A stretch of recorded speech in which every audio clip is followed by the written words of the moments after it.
All right, everybody, welcome back to the second half of day one of the Accelerate 24. All right, everybody, welcome back for you this afternoon. We're going to start off talking about a way to generate leads, quality leads, any day of the week. And I've got the number one expert in the country to talk to us about how to do that. So I want to introduce Tony Hoty. He's widely recognized as the industry's leading authority on door-to-door canvassing. Tony has been canvassing and working shows and events for over 20 years nationwide. He has owned and operated his own business, Ohio Consolidated Builders, for almost a decade, and has worked as a consultant and trainer for many widely recognized home construction brands. An expert in lead generation for home improvement, Tony will talk about the benefits of canvassing, what it takes to be successful, and the best practices that work. Now, before any of you hang up, I understand that some of you might, not like the idea of canvassing, that it might be a little bit ugly, but you got to listen to what Tony has to say. This is a guy that understands lead generation for home improvement companies. So listen, learn, be open-minded about what we're going to discuss.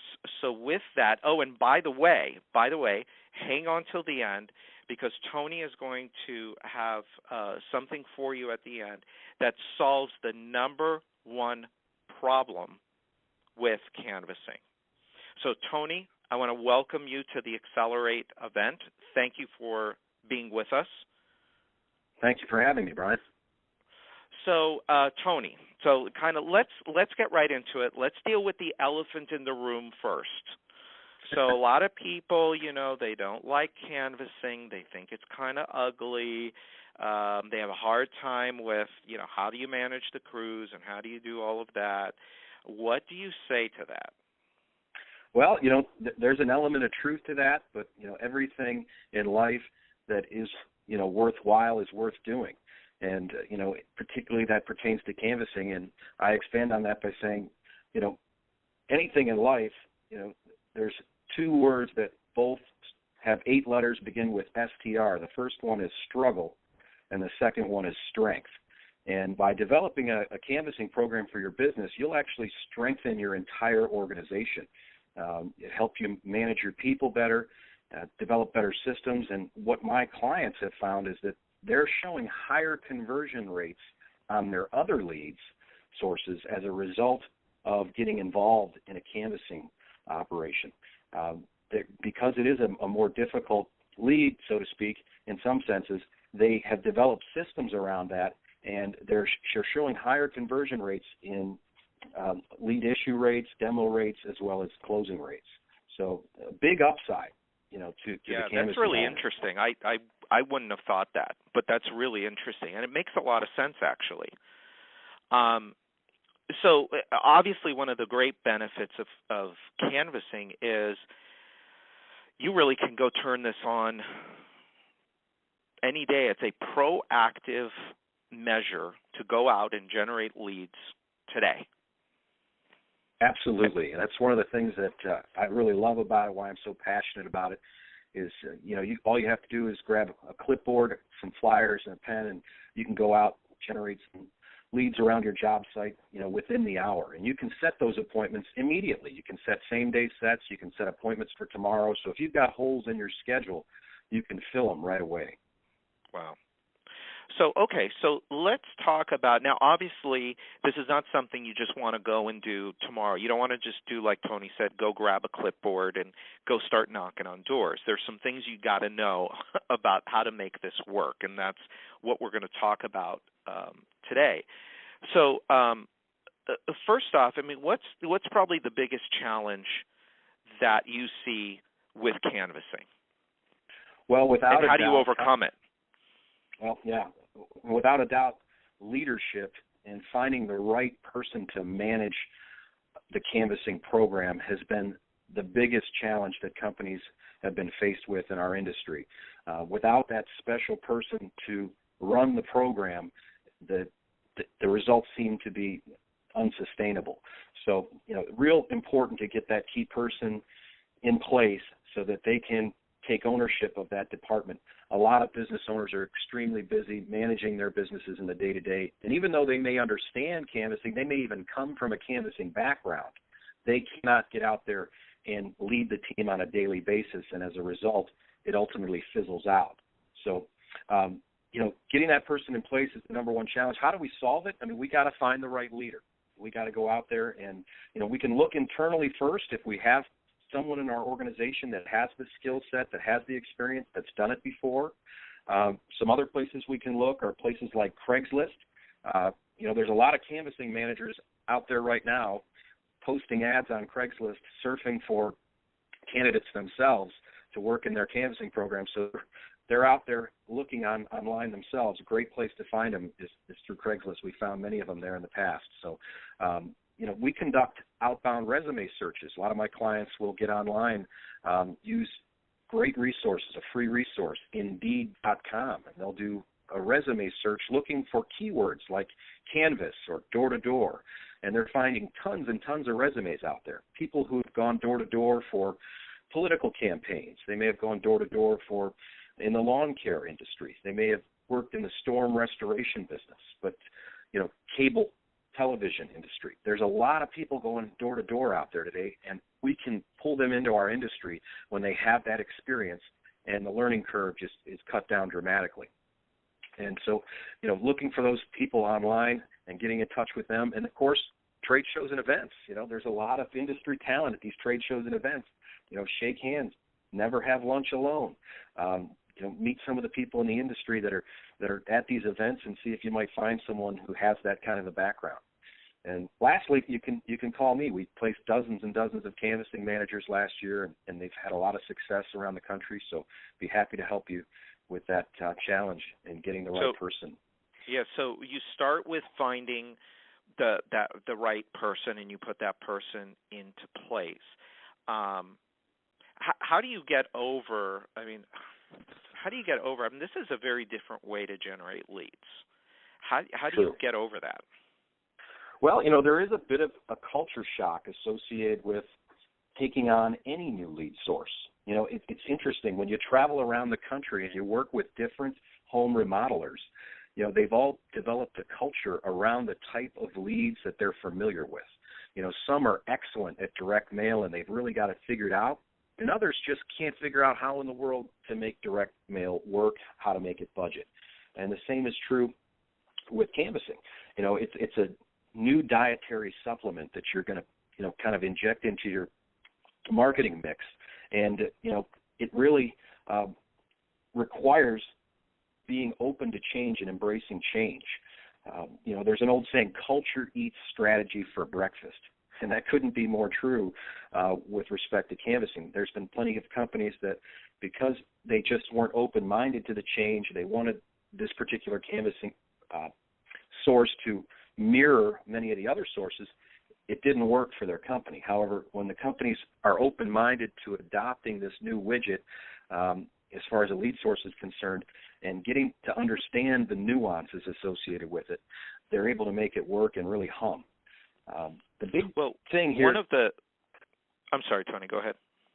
Well, the big thing here is, our industry, for the most part, has been kind of divided into two different types of organizations: companies that make leads and companies that take leads.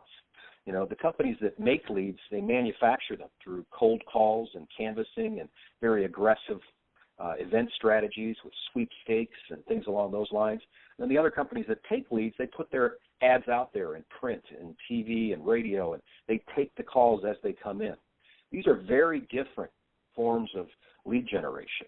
And, you really have to, the most successful companies in our industry, the 50 million and plus, those organizations have embraced all of these forms of lead generation. They know how to make leads, and they know how to take leads. They're doing TV, they're doing radio, and as a result, they've embraced it into their culture.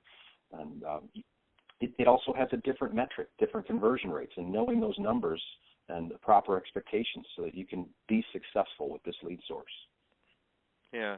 Now, one of the things that you hear, and this is a term that I heard for the first time, I think only last year. I don't know if it's been around for a while, but is this term nebulous leads.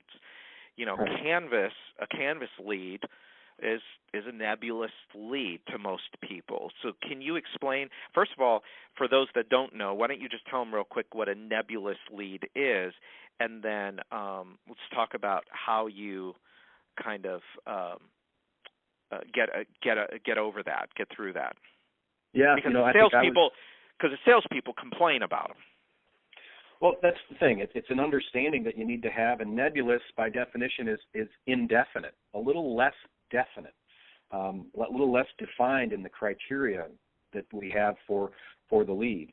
These people aren't actively shopping for home improvements. We're pulling them into the market a little prematurely. Now, that has a huge upside. There's nobody else in the door, so we're the only company that's going to be presenting to them. We can control all their perceptions on quality, pricing, et cetera. So that's the real upside to the nebulous or less definite lead.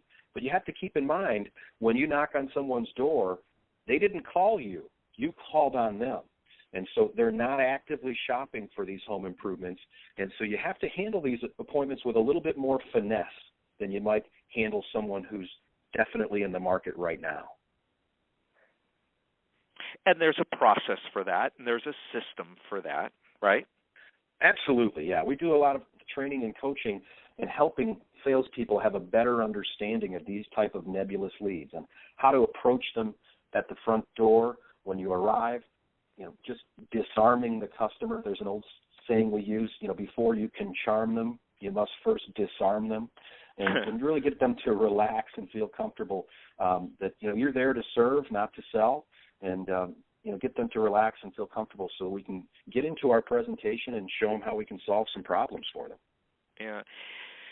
I had a client a while back. I'm sad to say he went out of business, and one of there was many reasons why, but one of the reasons he went out of business was because he primarily was trying to get his business from canvassing. Now, he wasn't working with you, which was dumb. He was trying to do it on his own and trying to, get whatever he can get from wherever, get free advice. But he had the hardest time finding people to go and knock on doors. Forget the manager. He just couldn't find people that would actually go and knock on doors. I mean, right. how do you overcome that? How do you deal with that? I think you kind of talked a little bit about it up front, didn't you? Well, we talked more so about finding the right manager to run the program. Now, finding the individuals, the entry-level door knockers, is a whole other challenge in and of itself. Okay. And definitely something that's challenging. So there's two key buzzwords I like to use when it comes to recruiting marketers in the home remodeling industry. The first one is multi-channel. And what I mean by that is we really have to exercise a lot of different types of recruiting channels in order to be successful. We've got to get online and use Craigslist. There are a million other websites, whether they be college websites or job boards, where we can post ZipRecruiter, places like that where we can post our classified ads. If the local paper, that tends to be regional, how well that works in your area. But as another channel where you can look into, job fairs are an excellent place to recruit entry-level marketers. Getting on campus and creating your own job fair, getting a hold of the person who's in charge of career affairs and talking to them about how you'd like to set up a table on campus at the student union. Tony, let me ask you something. Sorry to interrupt you, but let me ask you something. As I'm representing the listeners. I'm representing them. So sure. I can already in the back of my mind, I can already hear a lot of them screaming and yelling at me that, hey, that sounds like a lot of work. Well, would you say to that? I would say there is quite a bit of work involved with it, but that is what this particular manager of this department is responsible for handling. Okay, so good. In the morning, hours they should be canvassing for humans to work within the program. In the afternoon, we should be canvassing for leads. The job is twofold for the manager, but we outsource it completely to them. This is not something that the executive team at your organization should have any part Okay, good. So good. I'm glad that we cleared that up. That was the answer I was looking for, because I'll tell you, if I'm the owner of the home improvement company, I don't want to go do all that work. And I know that most everybody listening in doesn't want to do that either. So we're hiring the manager, and essentially it's the manager's job to go and fill those the people that you need to go and knock on doors. Absolutely, and I think it's just our job as all right. As now I feel better about it. Yeah, and I don't hear the screaming in my head as much. Yeah, it's our job to hold them accountable to do that. We know what the responsibilities are, and we just hold their feet to the fire to make sure that they're following through, and participating in all the opportunities there are to recruit. So Tony, let me ask you, and if you don't mind, if there's any information here that you can't share, that's client confidentiality, but so if I've got $1 million, $2 million home improvement company, and I want to create a canvassing program, so I go and I hire this manager. How do you determine how many people, or how do you determine how big this department is going to be? That's directly related to sales capacity. How many salespeople you have in your organization that can handle these leads, and what other lead sources you're participating in. So, if you're doing a lot of other marketing, you may only need a small canvassing program to just subsidize that. However, if you're not doing a whole lot of other marketing and you need canvassing to really do a lot of the heavy lifting for you, you may want to grow the program to several more people.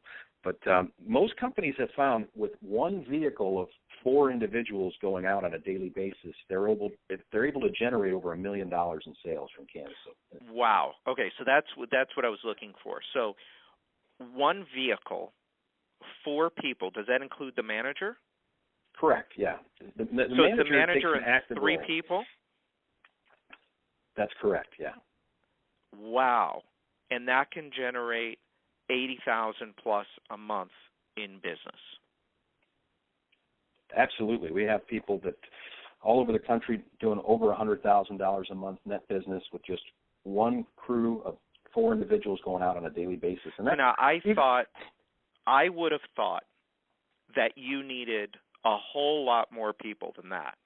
So if you are a larger company, so if you're 4 or 5 million and you want to grow your business by 40, 50% next year, and you look at canvassing, well, let me ask you this. Have you found anywhere where canvassing doesn't work? Or any situations where canvassing doesn't work? I really haven't found that. I've canvassed in 40 of the 50 states so far, okay, and helped a lot of companies with their canvassing program. And it really, the challenges are the same nationwide, and we're able to overcome those challenges with the right systems. I've spent the last several years developing a franchise, that really addresses, the challenges that are associated with canvassing, and we've put together systematic, processes to overcome those, and they work time and time again, regardless of where we're at in the country. I just got back. Well, what I was going to say was 4 people doesn't seem like a huge risk. It really isn't, not from a financial standpoint, and it's something that's relatively easy to manage for the manager. So we're not putting a whole lot of weight on their shoulders, and it's easy to outsource that to the right person and feel comfortable and know that we can hold them accountable to certain standards. Wow. So So I would imagine that when you bring these people in, that there's got to be quite a bit of training that goes on. There is. It's not so much from a product knowledge standpoint. We don't want to steal the thunder from the salespeople, but there's quite a bit of training that goes on. I mean, let's face it, knocking on doors isn't easy. Direct sales is considered to be one of the most difficult forms of sales there is. I mean, there's a lot of rejection there. So, having good training is really important. As a result, you really have to kind of practice, drill, rehearse. You have to role play on a daily basis. And the manager of this program really handles those pre-shift meetings where the training is being done and the role playing is being done. And, we have other aspects of the training, just making sure we're in the proper uniform so that, we are presentable to homeowners and we disarm them in the way that we approach them. And we wear the bright-colored vests while we're out in the neighborhood, and oftentimes we'll have homeowners think that we're coming from the utility company or the city or the cable company. They're not sure, but they're real curious, and they really come to the door. And so having those right systems in place and training them with the right dress code, the right scripting, the proper methodology, it makes a huge difference in your overall performance. And that's how we're able to hold them accountable to the standards and the results that we expect from them. There's a lot of folks out there that are going door to door and they're almost combative at the front door, having the right approach, having a public service announcement when you arrive at the front door, just apologizing for any disruption you may have caused while you're working in the neighborhood, really disarms the prospect, gets them to listen to your message. And we just mentioned to them that a lot of neighbors have been stopping down or calling to the office asking for information on, the work that we've been doing. So we're just kind of leaving that information behind for a lot of the neighbors nearby. And we're accommodating folks in the neighborhood. And then lastly, we'd like to make an observational inquiry and ask the folks, it looks like you've got a new roof on the home. That looks great. Who did it for you? And we just strike up a casual conversation so it's not a robotic approach. And we really focus on problem solving with the homeowner versus rebuttaling. It's funny when you play the word association game with adults and you ask people what you associate with ketchup, most people say mustard. When you say salt, they say pepper. When they say rebuttal, most people say debate.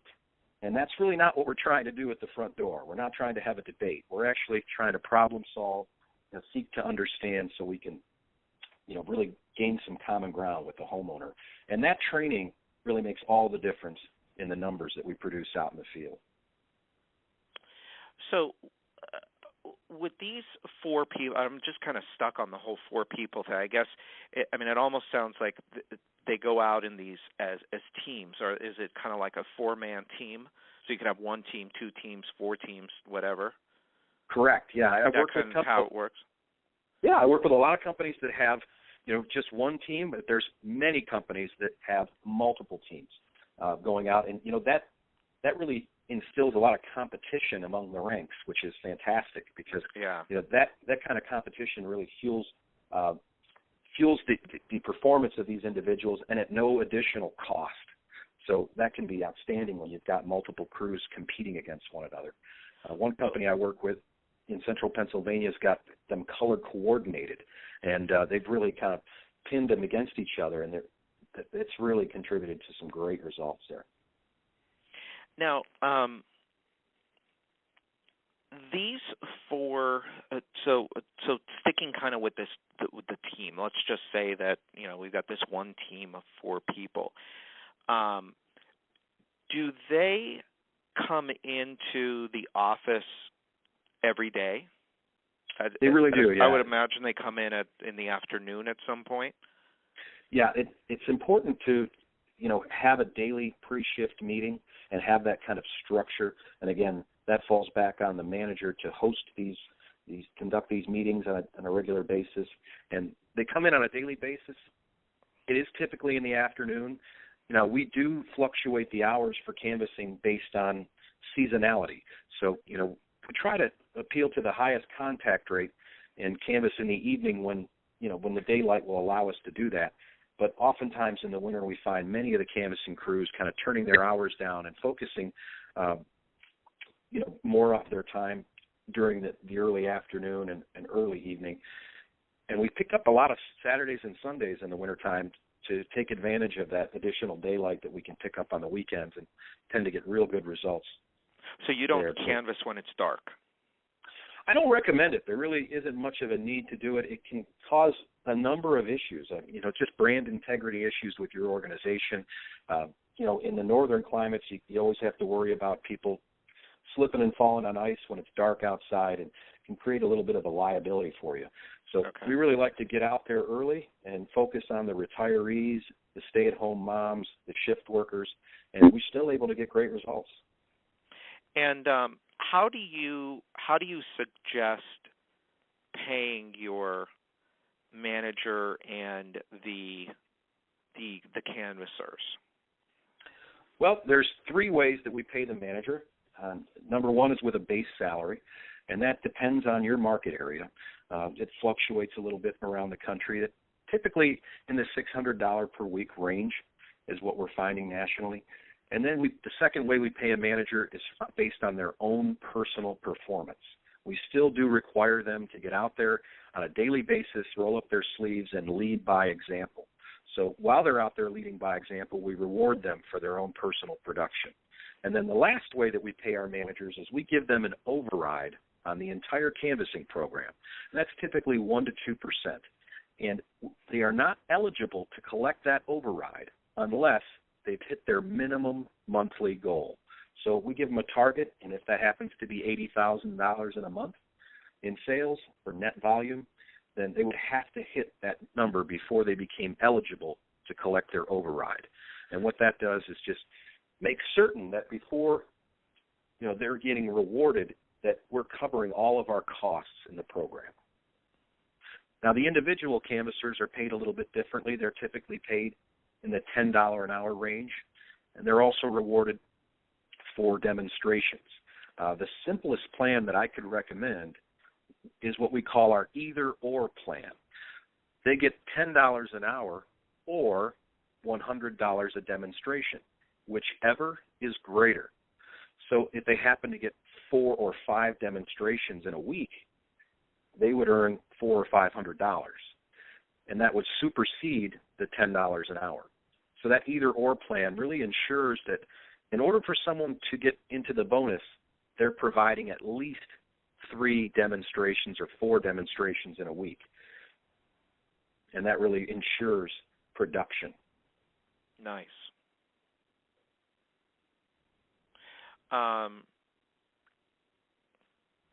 So let's see. So in order to start this program, you got to have the manager in place, and then the manager goes and finds the other people. You, as the owner of the company, you need to provide them with, I guess, the collateral that they would need to be handing out, clipboards, uniforms. You had mentioned earlier a vehicle. Yeah. Do you provide them a vehicle, and is that wrapped? What is that?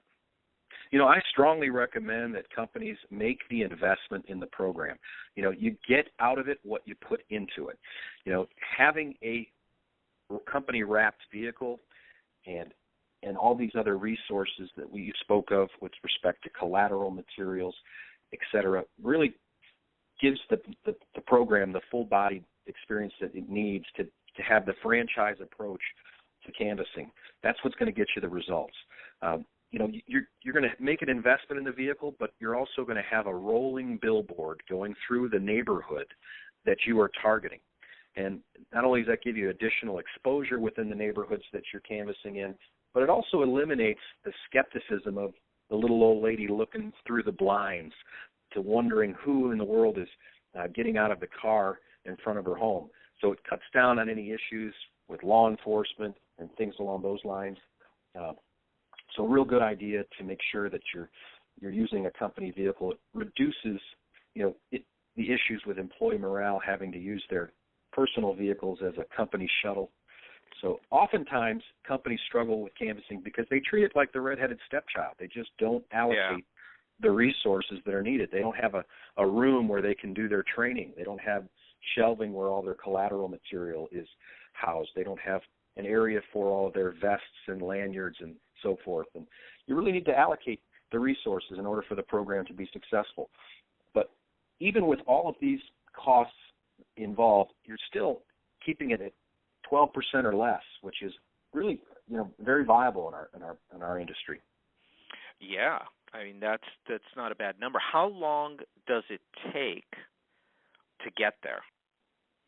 How long do I have to run the program before I can get to a 12% lead cost? That's a great question. It varies based on how well prepared you are going into it. I worked with a company here in Cleveland, Ohio, who had never canvassed a day at this particular office location, and I helped them develop a program from scratch here.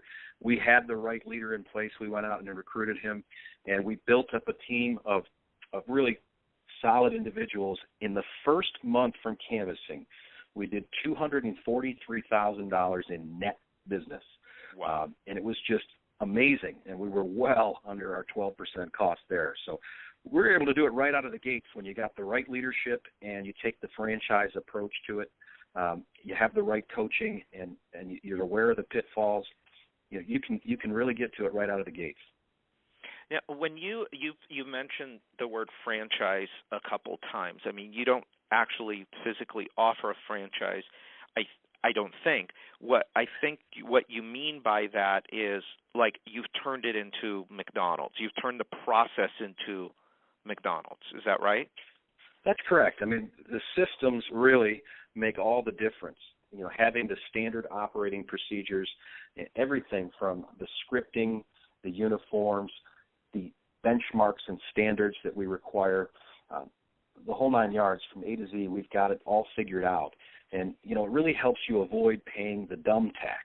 When you try to do it on your own sometimes, It costs more figuring it out along the way. So really ironed out a lot of those wrinkles for people who don't have the experience or the background. Yeah. What are the mistakes that you see people make when they set up Canvas programs? Well, a lot of them, they send their ducks to Eagle School. And what I mean by that is, they don't really have the right leader. They're so eager to get started with the program that they just push for it and do it a little too soon. In this case, when it comes to canvassing, or really any new initiative, sometimes, slow is fast and fast is slow. You really have to take a methodical approach to having all of your I's dotted and your T's crossed with respect to the right leadership, the right collateral materials, having a vehicle, having all the things in place that you need to have a successful program. Now, you mentioned this $1 million number, and some companies that are listening in, or some owners, they might not be ready to make that big of a jump all in one year. Can you make canvassing profitable at say bringing in $30,000 or $40,000 a month, or is it something where you've really got to get it up to that $1 million level before it becomes profitable? The one thing about canvassing that is, so well received by many companies is it's scalable. You can go out and you can find a manager that is willing to go out and knock on doors and almost be a lone wolf, so to speak, for a period of time. I have to imagine that individual is likely going to want to grow at some point in the future, but you can certainly start out with just one or two individuals. And the beautiful thing about it is you can cut back on hours and things along those lines with part-time staff to really kind of keep it in line with your sales capacity and your budget. So definitely a very scalable, not necessarily something you always have to do on a large scale, but something you can really cater to or tailor to the size of your business. Yeah. One of the what we look at when we're working with companies and working with them on their marketing plans and their marketing budgets, we say when we look at initiatives, we say, are we keeping it, killing it, or scaling it? And some items you look at and you say, okay, we're keeping this, it's good. Some items you look at, oh, we got to kill this, it's we're losing money. And then some things, the best things are the ones that you can scale. So that's one of the things that I like about canvassing is that you can scale. So you have that one team, and that team is doing well. Then you go at another team following the same blueprint, and I guess you could almost expect double the results, right? Absolutely, yeah. Well, let me ask you this: How do you know where to go? How do you know what neighborhoods you're going to go to? Well, we do a lot of targeting with the neighborhoods. The first place we look is we take a look in our own internal database to see where are we selling jobs most often through our existing sources. Yeah. And we see where we, as an organization, where we've had success, and we like to target those neighborhoods. Furthermore, we like to really canvass around job sites. Canvassing around job sites really gives you a lot of credibility in the neighborhood. There's obviously a lot of, can be a lot of negative connotations with the fly-by-night organizations and some of the storm chasers that come in after a hailstorm and things like that go door to door. And one of the ways to eliminate all of that negativity is by canvassing around a job site, referencing a very specific home, a very specific family name that you're doing work for. Folks can see the trucks and the yard sign out in the area. That just adds a tremendous amount of credibility, and you're staying right within your target market because you've had success in that neighborhood in the past. No reason why you can't duplicate that success by going around the job sites and drumming up more business in that area specifically. How many times would you so I'll make up a neighborhood. Miami probably exists. Miami Lakes, let's just say it's a neighborhood, right? Sure. So, and the neighborhood has, I don't know, how many homes does the average neighborhood have? Like 400 or 500? Sure, it's a couple hundred to 400. Okay. So we send a canvas crew this week to that neighborhood. First of all, how long does it take to go through that whole neighborhood with that 4-man team? Typically you're going to knock about 80 doors in a shift. 80 to 100 doors is what the typical canvasser will knock in the average shift. So therefore, a 4-person crew is going to get through a 400 neighborhood in a single shift potentially. Now, that doesn't mean you're going to get a hold of all the homeowners. Sure. Certainly going to have a lot of folks that aren't home at the time. And, we've got some great collateral materials. We use a Post-it style sticky note that looks like something that was left behind by UPS or FedEx and really catches the attention of the homeowner. A little notification that we leave behind that really, it elicits a lot of inbound calls from homeowners that we missed. So we leave these types of, unique door hangers behind, and if we don't catch them at home, and we just move on to the next neighborhood, because it really doesn't make sense logistically to keep going back to the same neighborhood just for a few homes. So we move on to the next one, and we put them on a 90-day rotation where we go back quarterly, okay, and we make sure that once a season we're hitting those target neighborhoods. That's what I was going to ask you next is, so if you hit that in one shift, where are you going next? Or when are you going there again? So then if that's all done in one shift, so how far ahead do you have to plan out? Do you have the whole week planned out? In some cases, yeah, we'll plan about a week in advance for the canvassing team, but we'll take a look at the installation schedule and we'll incorporate that into our plan. We'll see, if where we're installing tomorrow is a place that we've been to recently, or if it's something that we can tap into again, and then we'll plan accordingly and certainly map that out with a little bit of advance notice. So I would imagine that you've got to set up a system to keep the manager and the team accountable. How does that work? That's a really important part. Holding these teams accountable to the projections that we've set forth for them is imperative.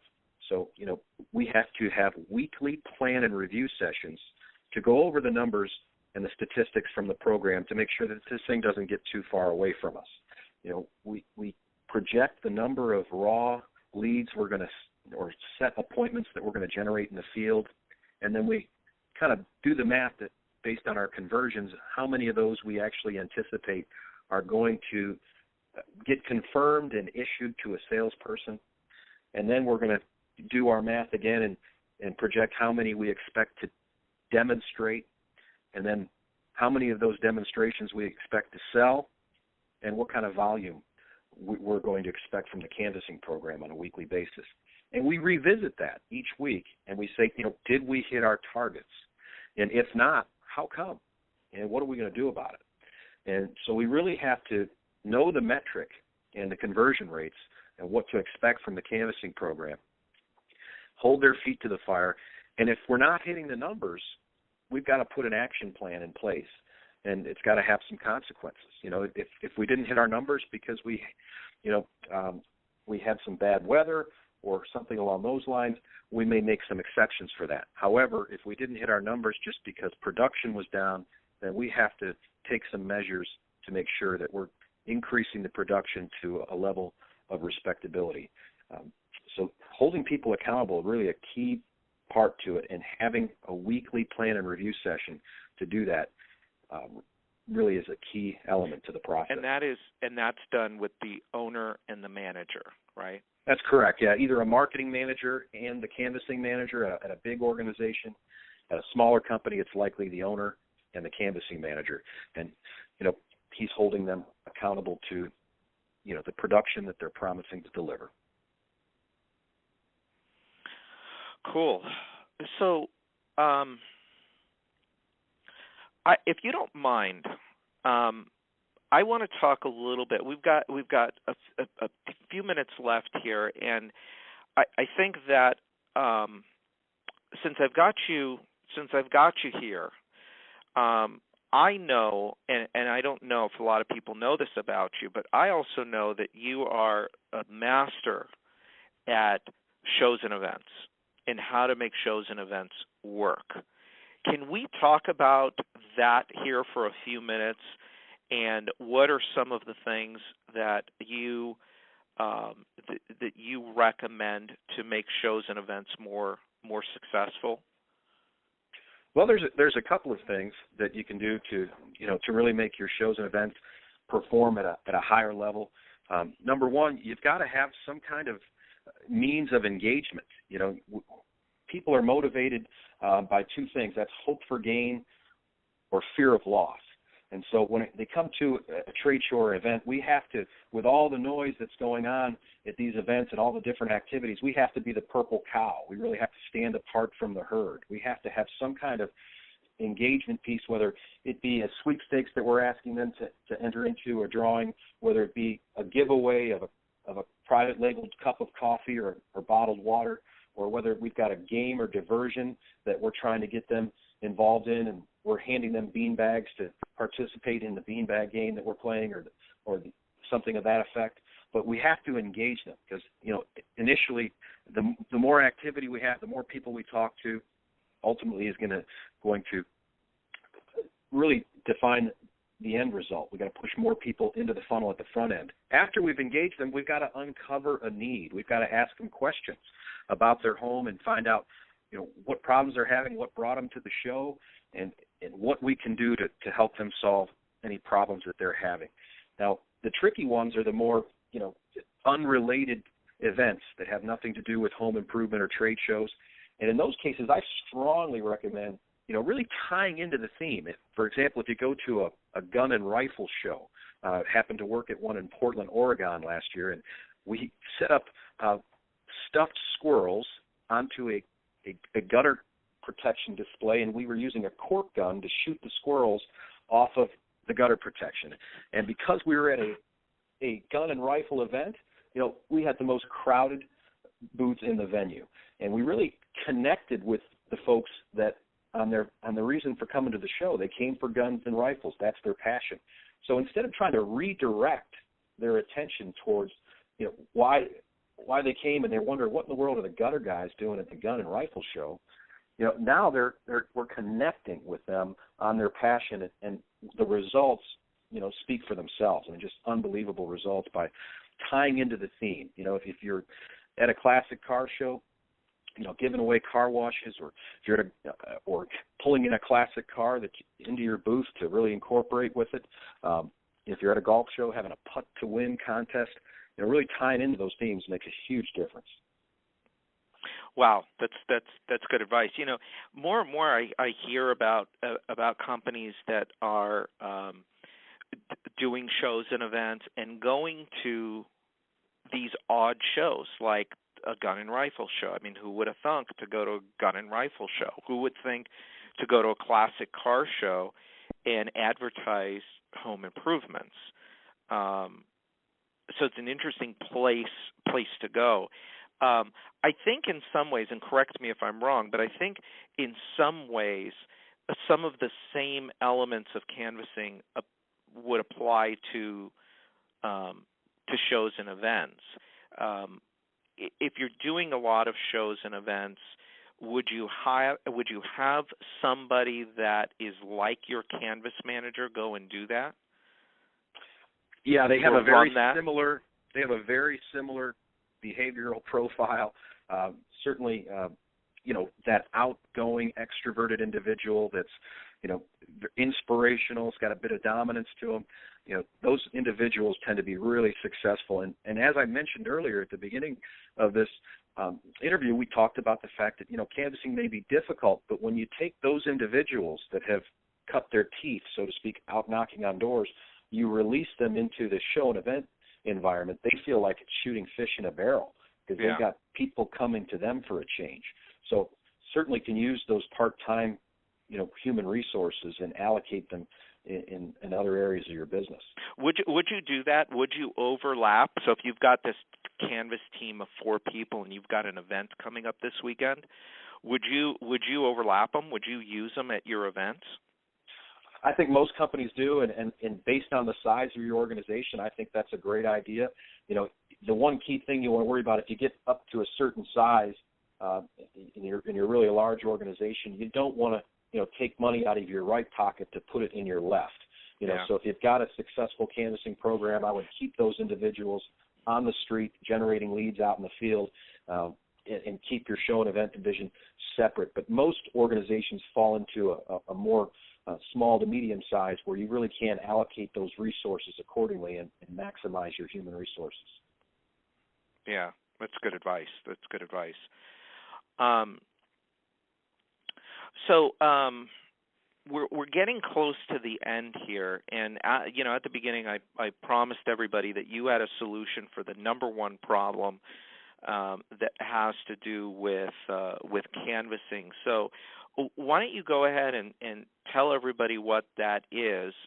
Tony will give you a resource here of how he can help you solve that number one problem, and then I've got a last question for you after that. Yeah, we the number one challenge, as we mentioned, is finding the right person, and we've helped a number of companies, dozens, place and find that individual, and so I'd like to make the manager for that program, and so I'd like to make myself available to anyone who's listening to this broadcast, to contact me for a free consultation in that regard. Over the next 30 days, be happy to discuss it with you and lay out a plan to assist you in that regard. And that initial consultation will be free of charge. So I look forward to anyone that wants to take advantage of that. How do they get a hold of you?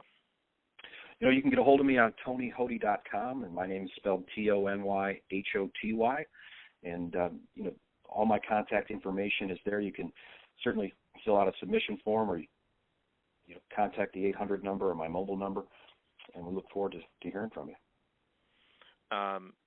And I would call Tony. I said this to a room of like 60 or 70 people, and Tony was out of there. We were both at the same place, and I told everybody in the room the same thing. I said, this guy, you better call him quick, because once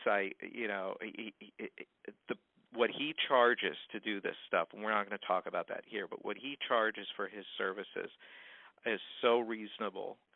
It's like too reasonable. I've been beating him up every time we talk about raising his prices, and he's holding firm on where he's at. But I'm going to crack him soon.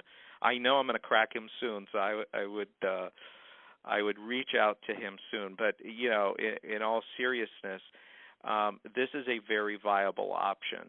And what I wanted to do in putting this event together is I not only wanted to bring you people that would give you advice, but also people that would give you solutions.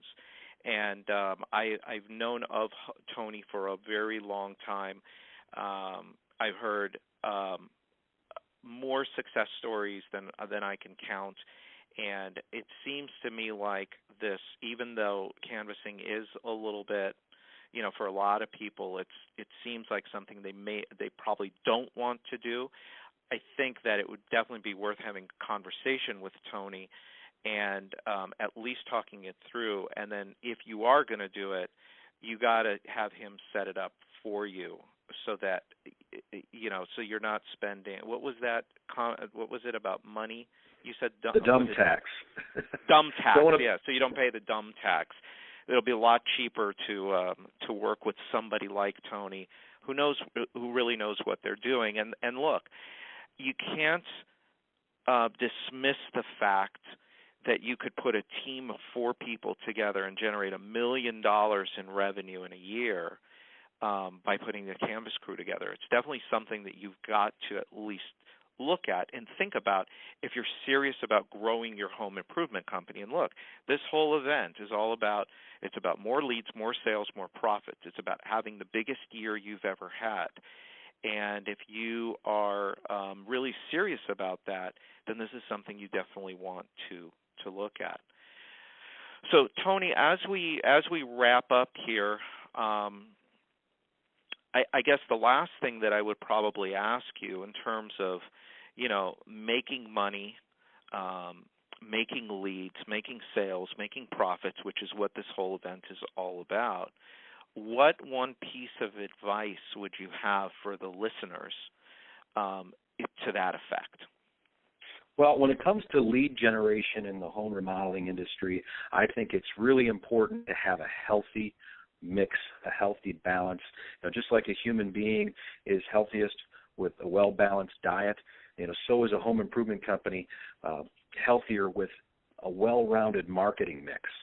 Doing a little bit of inbound, a little bit of outbound, some direct mail, some trade shows, some events, some canvassing, and having a well-rounded mix there. And again, by adding the canvassing element to it, you're really going to raise the conversion rates on all those other sources. So strongly encourage you to look at a full-bodied approach to your budget this year, and I hope I can help in any way. Yeah, I mean, this is all good stuff. I mean, have you, as far as some of the people that you've worked with in let's just say in 2013, kind of going into 2014, I mean, what are some of the things that you're seeing out there that the people are doing well, that are generating leads, that's generating money? I mean, the most successful companies, I take it, are the ones that really have this strong mix. That's the truth. And the interesting thing about our business is that things can affect one particular lead source versus another. And sometimes a political campaign can take a television advertising campaign and just make it cost prohibitive. In other cases, we have competitors who kind of caught on to our advertising and they follow right behind us. So in some cases, even weather can affect how well we can effectively canvass out in the field. So different things can come into play, and so having that balance is really important. And so, but we're seeing a lot of trends where the go-get marketing strategies are, proving to be very successful. We're not just sitting back and waiting for the phone to ring. We're going out and making it happen. Well, and I think that we end on that because you're absolutely right. In the end, it's all about being proactive and going out and doing something. Making that phone call, knocking on that door, placing that ad. It's all about action. It's all about movement. It's all about doing something and making something happen. Well, Tony, you're definitely a guy that makes stuff happen. You're definitely a guy that is constantly moving. And I know how busy you are, and I really do appreciate you taking the time out to be a part of this event. Your advice is fantastic. For all of you on the line, hold on, because next up we've got Ron Sherman. So give us just a minute here, and we'll get right started up with Ron.